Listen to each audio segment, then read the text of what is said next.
Hello everyone, welcome to encourage India S.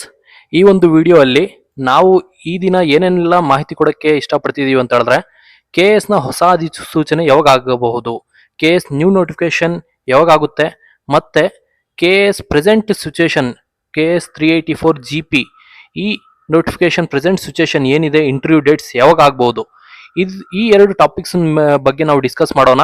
ಈ ಒಂದು ಎರಡು ಟಾಪಿಕ್ಸ್ ನ ಇಂಟರ್ಲಿಂಕ್ ಏನು ಅನ್ನೋದ್ರ ಬಗ್ಗೆ ಸಹ ತಿಳಿಯೋಣ.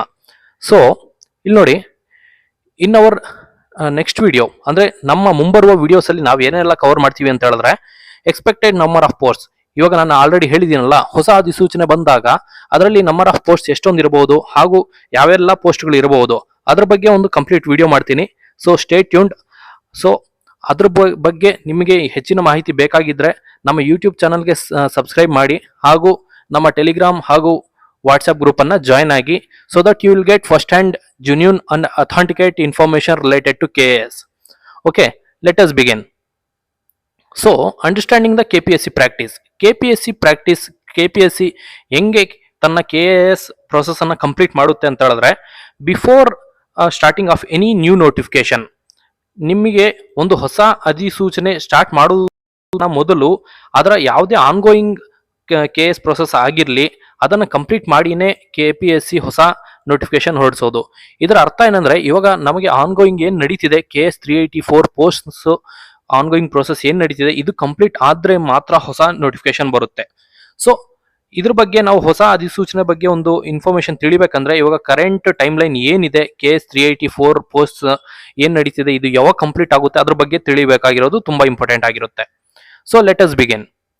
ಪ್ರೆಸೆಂಟ್ ಸಿನೇರಿಯೋ ಆಫ್ KS 384 ಏನಿದೆ ಅಂತ ಹೇಳಿದ್ರೆ, ನಿಮಗೆ ಇವಾಗ ನಮ್ಮ ಹತ್ರ ಇರುವ ಮಾಹಿತಿ, as we have spoken to all the officials, top level officials of Karnataka, like secretary madam ಆಗಿರ್ಬೋದು, ಚೇರ್ಮನ್ ಸರ್ ಆಗಿರ್ಬೋದು, ಮತ್ತೆ ಚೀಫ್ ಸೆಕ್ರೆಟರಿನೇ ಆಗಿರ್ಬೋದು, DPR ಸೆಕ್ರೆಟರಿನೇ ಆಗಿರ್ಬೋದು, ಇವ್ರ ಕಡೆ ಎಲ್ಲ ನಾವು ಸ್ಟೂಡೆಂಟ್ಸ್ ಗ್ರೂಪ್ ಮಾಡ್ಕೊಂಡು ಹೋಗಿ ನಾವು ವಿಚಾರಿಸಿದಾಗ ಅವ್ರು ಕೊಟ್ಟಿರುವ ಮಾಹಿತಿ ಪ್ರಕಾರ ಮೇ 4 ಅಥವಾ ಮೇ 6ರಿಂದ ನಮಗೆ KS ಇಂಟರ್ವ್ಯೂ ಸ್ಟಾರ್ಟ್ ಆಗುತ್ತೆ. ಸೊ ಒನ್ಸ್ ಇಂಟರ್ವ್ಯೂ ಸ್ಟಾರ್ಟ್ ಆದ ಮೇಲೆ ವಿತಿನ್ 1 ಮಂತ್ ಅಲ್ಲಿ KS ಇಂಟರ್ವ್ಯೂ ಪ್ರೊಸೆಸ್ ಮುಗಿಯುತ್ತೆ. KS ಇಂಟರ್ವ್ಯೂ ಪ್ರೊಸೆಸ್ ಮುಗಿದ ಮೇಲೆ ಎಷ್ಟೊಂದು ದಿವಸಗಳು ನಮಗೆ ರಿಸಲ್ಟ್ಸ್ ಬರೋದಕ್ಕೆ ಟೈಮ್ ತಗೊಳುತ್ತೆ ಸರ್ ಅಂತ ಹೇಳಿದ್ರೆ, it will be within 3 to 4 days, at max 1 week ಅಲ್ಲಿ ನಿಮಗೆ ಇಂಟರ್ವ್ಯೂ ಆದ ಮೇಲೆ ರಿಸಲ್ಟ್ಸ್ ಬಂದ್ಬಿಡುತ್ತೆ. It won't get delay. ನಿಮಗೆ ಇಂಟರ್ವ್ಯೂ ಡೇಟ್ಸ್ ಅನೌನ್ಸ್ ಮಾಡೋದೇ ಸ್ವಲ್ಪ ಡಿಲೇ ಆಗಿದೆ ಅಷ್ಟೇ. ಒನ್ಸ್ ಇಂಟರ್ವ್ಯೂ ಡೇಟ್ಸ್ ಅನೌನ್ಸ್ ಆದ ಮೇಲೆ ಎಲ್ಲ ಪ್ರೊಸೆಸ್ಸು ತುಂಬಾ ಸ್ವಿಫ್ಟ್ ಅಂಡ್ ಫಾಸ್ಟ್ ಮ್ಯಾನರ್ ಆಗಿ ಕಂಪ್ಲೀಟ್ ಆಗುತ್ತೆ. ಸೊ ಇನ್ನೊಂದು ಮಾಹಿತಿ ಕೊಡಕ್ಕೆ ನಾನು ಇಷ್ಟಪಡ್ತೀನಿ. ಯಾರೆಲ್ಲ KS ಇಂಟರ್ವ್ಯೂಗೆ ಸೆಲೆಕ್ಟ್ ಆಗಿದ್ದೀರಾ ಕರ್ನಾಟಕದಲ್ಲಿ, HK ಆಗಿರ್ಬೋದು, RPC ಆಗಿರ್ಬೋದು, ಅಥವಾ PH ಕ್ಯಾಂಡಿಡೇಟ್ಸ್ ಯಾರೇ ಆಗಿರಲಿ, ನೀವು ನಮ್ಮ KS ಇಂಟರ್ವ್ಯೂ ಗ್ರೂಪ್ ಅನ್ನ ಜಾಯ್ನ್ ಆಗ್ಬೋದು. ಈ ನಮ್ಮ KS ಇಂಟರ್ವ್ಯೂ ಗ್ರೂಪ್ ಅಲ್ಲಿ more than 500 interview selected candidates ಇದ್ದಾರೆ. ಸೊ ಈ ಗ್ರೂಪ್ ಅಲ್ಲಿ ನೀವು ಪಿಯರ್ ಟು ಪಿಯರ್ ಡಿಸ್ಕಷನ್ ಆಗಿರ್ಬೋದು, ಅದರ್ ಅಥೆಂಟಿಕೇಟ್ ಇನ್ಫಾರ್ಮೇಶನ್ ಆರ್ ನಿಮ್ಮ ಏನೇ ಒಂದು ತೊಂದರೆಗಳಾಗಿರಲಿ, ಈ ಗ್ರೂಪ್ ಅಲ್ಲಿ ನೀವು ಶೇರ್ ಮಾಡ್ಕೊಂಡು ಮ್ಯೂಚುವಲ್ ಪ್ರಿಪರೇಷನ್ ಮಾಡಬಹುದು. ಸೊ ಈ ಗ್ರೂಪ್ ನೀವು ಜಾಯ್ನ್ ಆಗೋಕ್ಕೆ ನಿಮ್ಮ ಇಂಟರ್ವ್ಯೂ ರಿಸಲ್ಟ್ಸ್ ನ ಡೀಟೇಲ್ಸ್ ಅನ್ನ ಈ ನಂಬರ್ಗೆ you should have to WhatsApp ಮಾಡಿದ ಮೇಲೆ ನಾವು ನಿಮಗೆ ನಮ್ಮ ಗ್ರೂಪ್ಗೆ ಆಡ್ ಮಾಡ್ತೀವಿ. So the number is 9611621195. Note down ಮಾಡ್ಕೊಳ್ಳಿ. Next, coming back to our first topic, expected new notification time line. So ನಾವು ಆಲ್ರೆಡಿ ತಿಳಿದ್ವಿ, ಇವಾಗ ನಮಗೆ ಮೇ 3 ಅಥವಾ 4ನೇ ತಾರೀಕಿಂದ ಇಂಟರ್ವ್ಯೂ ಡೇಟ್ ಸ್ಟಾರ್ಟ್ ಆದ ಮೇಲೆ 1 ಮಂತ್ ಅಂದ್ರೆ ಮೇ ಎಂಡ್ ಅವ್ರಿಗೆ ನಿಮಗೆ ಇಂಟರ್ವ್ಯೂ ಪ್ರೊಸೆಸ್ ನಡೆಯುತ್ತೆ. June 1st or 2nd week ಅಲ್ಲಿ ನಿಮಗೆ ರಿಸಲ್ಟ್ಸ್ ಬರುತ್ತೆ. So the KS is expected to get conclude in June 1st ಅಥವಾ June 1st or 2nd week ಅಲ್ಲಿ ನಿಮಗೆ KS 384 ಪೋಸ್ಟ್ ನ ಎಂಟೈರ್ ಪ್ರೊಸೆಸ್ ಕಂಪ್ಲೀಟ್ ಆದ ಮೇಲೆ 1 to 2 ವೀಕ್ಸ್ ಅಲ್ಲಿ ನಿಮಗೆ ಹೊಸ ನೋಟಿಫಿಕೇಶನ್ ಬರುತ್ತೆ.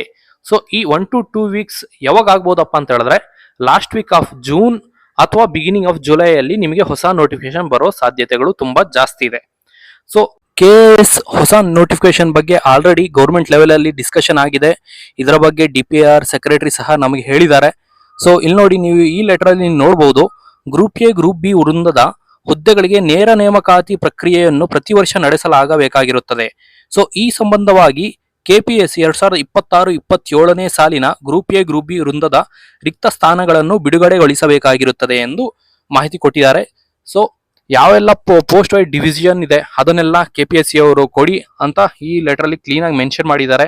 ಸೊ ಇನ್ ದಿಸ್ ರಿಗಾರ್ಡ್ ಈ ಲೆಟರ್ ಹೇಳುವ ಮುಖಾಂತರ ಏನಂದ್ರೆ ನಮಗೆ ಆದಷ್ಟು ಬೇಗ KS ಹೊಸ ನೋಟಿಫಿಕೇಶನ್ ಬರುವ ಸಾಧ್ಯತೆಗಳಿದೆ ಅನ್ನೋದ್ರ ಬಗ್ಗೆ ಈ ಲೆಟರ್ ಮಾಹಿತಿ ಕೊಡುತ್ತೆ. ನಾನು ನಿಮಗೆ ಎಲ್ಲ ಹೊಸ ಆಸ್ಪಿರೆಂಟ್ಸ್ ಆಗಿರ್ಬೋದು, ಯಾರೆಲ್ಲ ನೀವು ಪ್ರಿಲಿಮ್ಸ್ ಅಲ್ಲಿ ಮಿಸ್ ಔಟ್ ಆಗಿದ್ದೀರಾ ಅಥವಾ ಮೈನ್ಸ್ ಅಲ್ಲಿ ಮಿಸ್ ಔಟ್ ಆಗಿದ್ದೀರಾ, ಇವರಿಗೆಲ್ಲರಿಗೂ ಒಂದು ಸ್ಟ್ರಕ್ಚರ್ಡ್ ಅಂಡ್ ಪ್ರಿಸೈಸ್ ಮ್ಯಾನರ್ ಅಲ್ಲಿ ಒಂದು ನಿಮಗೆ ಪ್ರಿಪರೇಷನ್ ಬೇಕಾಗಿದ್ರೆ ನಾನು ಅದರ ಬಗ್ಗೆ ಒಂದು ನಮ್ಮ ಎಂಕರೇಜ್ ಇಂಡಿಯಾ ಕಡೆಯಿಂದ ಏನೆಲ್ಲ ಸಪೋರ್ಟ್ ಮಾಡ್ತಿದ್ದೀವಿ ಅದ್ರ ಬಗ್ಗೆ ಸಹ ಇದ್ರ ಜೊತೆ ಮಾಹಿತಿ ಕೊಡೋಕ್ಕೆ ಇಷ್ಟಪಡ್ತೀನಿ. ಸೊ ನಿಮ್ಮ ಪ್ರಿಪರೇಷನು ಬಿಫೋರ್ ನೋಟಿಫಿಕೇಶನ್ ಇಂದಾನೆ ಸ್ವಲ್ಪ ಚುರುಕುಗೊಳಿಸ್ಕೊಳ್ಳಿ, ಸ್ವಲ್ಪ ಒಂದು ಸ್ಟ್ರಕ್ಚರ್ಡ್ ಮ್ಯಾನರಲ್ಲಿ ಪ್ರಿಪರೇಷನ್ ಇವಾಗಲಿಂದಾನೇ ಸ್ಟಾರ್ಟ್ ಮಾಡಿಕೊಳ್ಳಿ. ಸೊ ನಮ್ಮ ಎಂಕರೇಜ್ ಇಂಡಿಯಾ IAS KS ಇನ್ನ ಹೊಸ ಬ್ಯಾಚಸ್ ರಿಲೇಟೆಡ್ ಟು KS ಯಾವಾಗ ಸ್ಟಾರ್ಟ್ ಆಗುತ್ತೆ ಅಂತ ಹೇಳಿದ್ರೆ ಮೇ 1ನೇ ತಾರೀಕಿಂದ ಸ್ಟಾರ್ಟ್ ಆಗುತ್ತೆ. ಇದರಲ್ಲಿ ಪ್ರಿಲಿಮ್ಸ್ ಬ್ಯಾಚಸ್ ಇರುತ್ತೆ, ಮೈನ್ಸ್ ಬ್ಯಾಚಸ್ ಇರುತ್ತೆ. If you are interested to go along prelims and mains integrated batches ಇದೆ, ಮತ್ತೆ ಸಪರೇಟ್ ಆಗಿ ಪ್ರಿಲಿಮ್ಸ್ ಹಾಗೂ ಮೈನ್ಸ್ ಟೆಸ್ಟ್ ಸೀರೀಸ್ ಬ್ಯಾಚಸ್ ಸಹ ಇರುತ್ತೆ. ಸೊ ಈ ಒಂದು ನಮ್ಮ ಪ್ರೋಗ್ರಾಮ್ ಅಲ್ಲಿ ಏನೆಲ್ಲ ಇನ್ಕ್ಲೂಡ್ ಇರುತ್ತೆ ಅಂತ ಹೇಳಿದ್ರೆ ಲೈವ್ ಕ್ಲಾಸಸ್ ಇರುತ್ತೆ, ಲೈವ್ ಕ್ಲಾಸಸ್ನ ರೆಕಾರ್ಡೆಡ್ ವಿಡಿಯೋಸ್ ಸಹ ಕೊಡ್ತೀವಿ, ಸ್ಟಡಿ ಮೆಟೀರಿಯಲ್ ಕೊಡ್ತೀವಿ, ಟೆಸ್ಟ್ ಸೀರೀಸ್ಗಳು ಇನ್ಕ್ಲೂಡ್ ಇರುತ್ತೆ, ಮೆಂಟರ್ಶಿಪ್ ಅಂಡ್ ಪರ್ಸನಲ್ ಗೈಡೆನ್ಸ್ ಸಹ ಇನ್ಕ್ಲೂಡ್ ಇರುತ್ತೆ. So don't waste your time, ಆದಷ್ಟು ಬೇಗ ಈ ಬ್ಯಾಚಸ್ಗೆ ಜಾಯ್ನ್ ಆಗಿ ನಿಮ್ಮ ಪ್ರಿಪರೇಷನ್ನ ಇನ್ನಷ್ಟು ಚುರುಕುಗೊಳಿಸ್ಕೊಳ್ಳಿ. ಸೊ ಈ ಬ್ಯಾಚಸ್ಗೆ ನೀವು ಜಾಯ್ನ್ ಆಗಬೇಕಾದ್ರೆ ಸೇಮ್ ನಂಬರ್ 9611621195 ಕಾಲ್ ಮಾಡಿ ನೀವು ಆದಷ್ಟು ಬೇಗ ಎನ್ರೋಲ್ ಆದಲ್ಲಿ ನಿಮಗೆ ಅರ್ಲಿ ಬರ್ಡ್ ಆಫರ್ಸ್ ಒಂದು ಸ್ವಲ್ಪ ಡಿಸ್ಕೌಂಟ್ಸ್ ಎಲ್ಲ ಸಿಗುತ್ತೆ. ಸೊ ಸ್ಟಾರ್ಟ್ ಯುವರ್ ಪ್ರಿಪರೇಷನ್ ನಾವು ಕನ್ಸಿಸ್ಟೆಂಟ್ ಆಗಿರ್ರಿ, ನಿಮ್ಮ ಟೈಮನ್ನು ಇವಾಗಿಂದ ವೇಸ್ಟ್ ಮಾಡಕ್ಕೆ ಹೋಗಬೇಡಿ.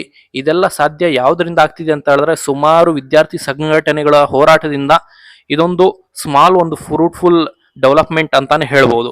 ಸೊ ಲೈಕ್ ಮಾಡಿ, ನಮ್ಮ ವಿಡಿಯೋಸನ್ನು ಶೇರ್ ಮಾಡಿ, ಸಬ್ಸ್ಕ್ರೈಬ್ ಮಾಡೋದ್ರಿಂದ ಇನ್ನೆಲ್ಲ ಏನೇ ಇಮಿಡಿಯೇಟ್ ಇನ್ಫಾರ್ಮೇಷನ್, ಅಕ್ಯುರೇಟ್ ಇನ್ಫಾರ್ಮೇಷನ್ ನಿಮಗೆ ನಾವು ತಲುಪಿಸೋದಕ್ಕೆ ಆದಷ್ಟು ಬೇಗ ತಲುಪಿಸೋದಕ್ಕೆ ಹೆಲ್ಪ್ ಆಗುತ್ತೆ.